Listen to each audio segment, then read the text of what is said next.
என் மகனை யாராவது கொண்டு போனால் என்னால் தாங்கிக் கொள்ள முடியுமா? என் பெயர் சரியாக இருக்கிறது. ஆனால் செலக்ஷன் எனக்கு மகனும் இல்லை மகளும் இல்லை, நான் எதை வைத்துக் கொண்டு வாழ்வேன்? இவங்கள் பேர் வந்துவிடும் என்று உங்களுக்கு நம்பிக்கை இருக்கிறதா? என்ன பண்றது, யாராலும் உறுதியாக சொல்ல முடியவில்லையே. யாராலும் உறுதியாக சொல்ல முடியவில்லை. அவனுடைய அப்பாவுக்கு உடல்நிலை மிகவும் சரியில்லை. நான் என் மகன்கள் மற்றும் பங்களாதேஷ் வீட்டில் சாப்பிடுகிறேன். உன் பிள்ளைகள் மிகவும் நல்லவங்கள். அதனால் நான் ரொம்ப கவலையா இருக்கிறேன். என்ன ஆகுமோ பயமா இருக்குது. பயமாக இருக்கிறது. யாரோ அப்படி ஆகும் இப்படி ஆகும் என்று சொல்கிறார்கள், அதனால பயமாக இருக்கிறது. வாக்குன்ஸ்டை ஏன் இன்னும் வரல, இப்ப பண்ணிட்டு முடித்து விட்டார்கள், அதனால ரொம்ப பயமாகவும் கவலையாகவும் இருக்கிறது. கவலைகள் அதிகம், பல டென்ஷன். இந்த வருடம் நான் என் வேலையை விட்டுவிட்டேன். வேலை செய்ய வேண்டும் என்றால் என் டென்ஷன், என் வாக்கு இல்லை என்றால் எனக்கு எந்த மதிப்புமே இல்லை.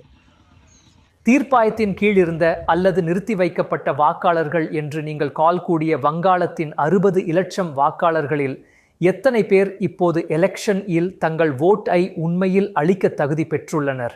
சொல்லப்போனால் இப்போ இந்த ஸ்லிம் சைலிஸ் பிரதேசம் இந்த மாநிலத்தில் இது நடக்கிற ஒரு விதத்தையும் வச்சு பார்த்தா இது ஒரு குழப்பமான அல்லது ஒரு சிக்கலான கேள்வி. இப்பொழுது நான் முர்ஷிதாபாத் மாவட்டத்தின் ஸ்துதி விதான் சபாவில் உள்ள ஒரு கிராம பஞ்சாயத்தில் இருக்கிறேன். இந்த முழு எஸ்ஐஆர் செயல்முறை தொடங்குவதற்கு முன்பு இருந்த 1000 வாக்காளர்களில் இன்று எத்தனை பேர் ஓட்டுக்கு தகுதியானவர்கள் என்று நான் உங்களிடம் கேட்டால் நீங்கள் என்ன சொல்வீர்கள்? ஆனால் நான் சொன்ன ஒரு 5 வினாடிகள் அமைதியாக இருந்துவிட்டு உங்களுக்கு பதிலை சொல்கிறேன். அதனால் இப்போ சுமார் 500 பேர் மட்டுமே ஓட்டுக்கு தகுதியானவர்கள். அதாவது 500 வாக்காளர்கள் இந்த வாக்காளர் பட்டியலில் இருந்து நீக்கப்பட்டுள்ளனர். அதனால இந்த சிக்கியிருந்த வாக்குச்சாவடியில் உள்ள வாக்காளர்களின் எண்ணிக்கை பாதியாக குறைந்துள்ளது. உங்கள் வீட்டில் எல்லோர் பெயரும் நீக்கப்பட்டு விட்டதா அல்லது எப்படி ஆனது?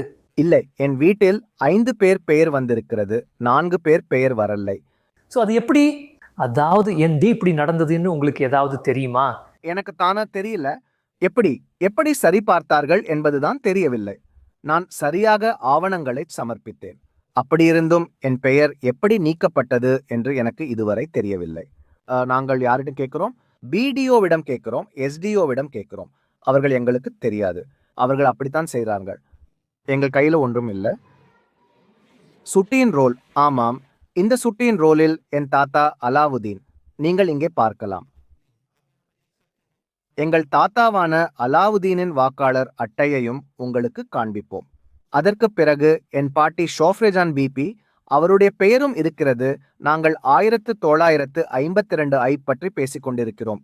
என்னுடைய கொள்ளு தாத்தா, அதாவது தாத்தாவின் அப்பா, அவர் பெயர் ஹாஜி யூனுஸ். அப்பொழுது அவருக்கு 72 வயது. 1952 அனைத்திலும் ரோல் இருக்கிறது, ரோலில் பெயர் இருக்கிறது. அதனால் 2002 அனைவரின் பெயரும் இருக்கிறது. நான் ரோலை கொண்டு வந்தேன். ஆமாம், அனைவரின் வாக்காளர் அட்டையும் என்னிடம் அசல் உள்ளது. என்னிடம் என் தாத்தாவுடையது இருக்கிறது. இதை பாருங்கள், உங்களுக்கு காட்டிய அலாவுதீன் யூனுஸ் எல்லாம் என் பாட்டியுடையது. இது 1995 வாக்காளர் அட்டை. ஆம், அந்த நேரத்தில் 2001 அவர் இறந்துவிட்டார். நான் இப்போது வசிக்கும் வீட்டின் காகிதங்கள் இதோ பாருங்கள். ஆம், என் கொள்ளு தாத்தாவான ஹாஜி யூனுஸ், அது அவர் வாங்கியது. ஆக இதன் தேதியை பாருங்கள், 28/9/1945 வருடம். நான் 22/8/1945 வருடத்திலிருந்து ஒரே வீட்டில்தான் வசித்து வருகிறேன். நான் என் அப்பா, அம்மா, என்னுடையது, என் தாத்தா, கொள்ளுத்தாத்தா என்று அனைவருடையதையும் காட்டிக் கொண்டிருக்கிறேன். இருந்த போதிலும் இதிலிருந்து என்னை நீக்கிவிட்டார்கள். நான் எங்கே போவேன்? யார்கிட்ட சொல்லுவேன்? மக்கள் என்னை நீங்கள் பங்களாதேஷி, நீங்கள் பாகிஸ்தானி என்று சொல்லும்போது எவ்வளவு வேதனையாக இருக்கும் என்பதை உங்களால் உணர முடியும். அந்த பிஜேபி ஆதரவாளர், ஆம், இவர் ஊடுருவல்காரர், பங்களாதேஷி என்று சொல்கிறார். இப்பொழுது அவரை விரட்டி அடிப்பாங்கள், அதை செய்வாங்கள், இதை செய்வாங்கள். அவர் சந்தோஷமா இருக்கிறார். இந்த ஊடுருவல்காரர்கள் என்ற விஷயத்தை நீங்க கேட்கும்போது அதை பத்தி என்ன நினைக்கிறீங்க? நாட்டுடைய சுதந்திரத்திற்காக எங்கள் முன்னோர்கள் தங்கள் உயிரை கொடுத்திருக்கிறார்கள், நன்கொடை கொடுத்திருக்கிறார்கள், உழைப்பை கொடுத்திருக்கிறார்கள், எல்லாவற்றையும் செய்திருக்கிறார்கள்.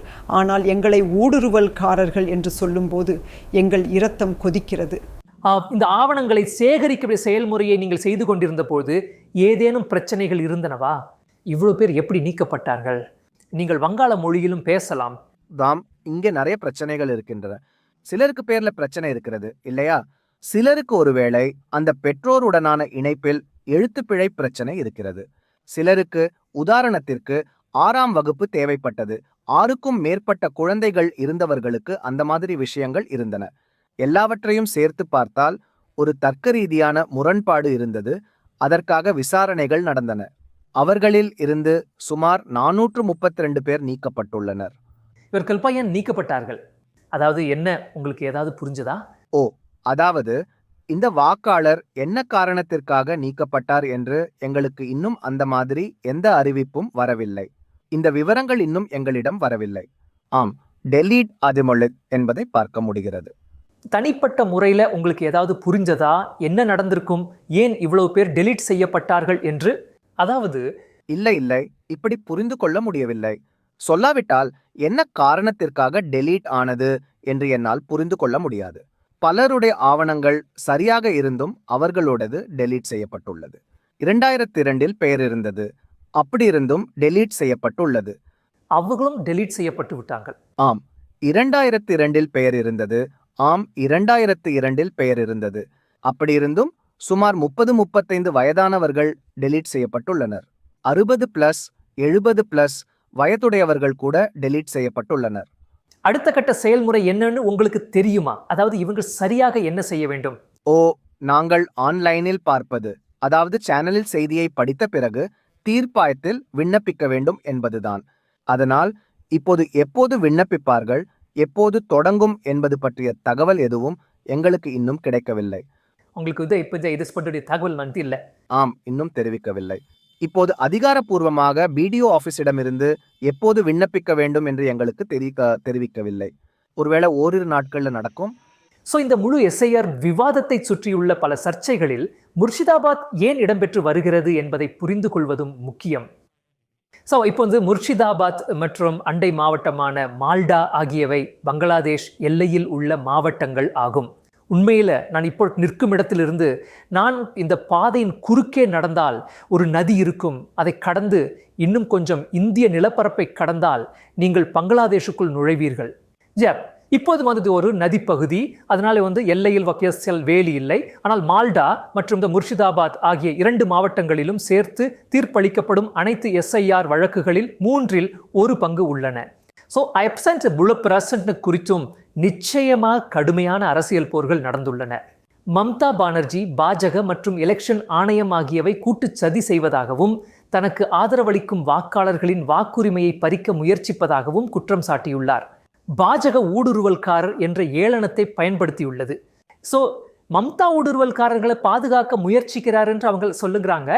இப்போ நாம் வாக்களிப்பு செயல்முறைக்கு செல்லும் போது இவை அனைத்தும் நிச்சயமாக ஒரு பெரிய தாக்கத்தை ஏற்படுத்தும் என்று எதிர்பார்க்கப்படுகிறது. கோதியும் மோதியும் 2 சகோதரர்கள் சேர்ந்து ஆடுகிறார்கள். மக்களின் உயிரோடு விளையாடுகிறீர்களா? 200க்கும் மேற்பட்ட மக்கள் இறந்து விட்டனர். உங்களுக்கு தெரிந்தால் சென்று நாங்கள் வெடிப்பாயிருக்கிறீர்கள். இதுவே முதல் முறை என் அரசாங்கத்தின் அனைத்து அதிகாரிகளையும் மாற்றிவிட்டார்கள்.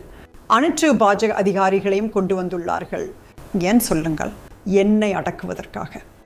எலெக்ஷன் கமிஷன் ஒரு பாரபட்சமற்ற அமைப்பாகும். எலெக்ஷன் கமிஷனுக்கு எதிராக உங்களிடம் உறுதியான ஆதாரம் இருந்தால் நீங்கள் அணுகலாம். தோல்வி பயத்தில் பொறுத்தட்டு இப்போ இருந்தே சாக்குப்போக்கு தயாரிக்க ஒட்டுமொத்த திரிணாமுலும் அமர்ந்திருக்கிறது. திரிணாமுல் தோற்கும். 2 பங்கு பெரும்பான்மையுடன் பாரதிய ஜனதா கட்சியின் அரசு அமையப் போகிறது. வங்காள சட்டமன்ற எலெக்ஷனின் முதல் கட்டம் ஏப்ரல் 23ஆம் தேதி இன்னும் சில நாட்களில் உள்ளது. இப்போ ஸ்டார்ஸ்பளிக்கும் பட்டியலில் தொடர்ந்து நீடிப்பவர்களுக்கு நேரம் கடந்து கொண்டிருக்கிறது. அவர்களுக்கான கவலை என்னவென்றால், அவர்களது நிலைமை மிக விரைவில் தீர்க்கப்படாவிட்டால் ஜனநாயகத்தின் சாராம்சமான ஓட் அவர்களை கடந்து சென்றுவிடும்.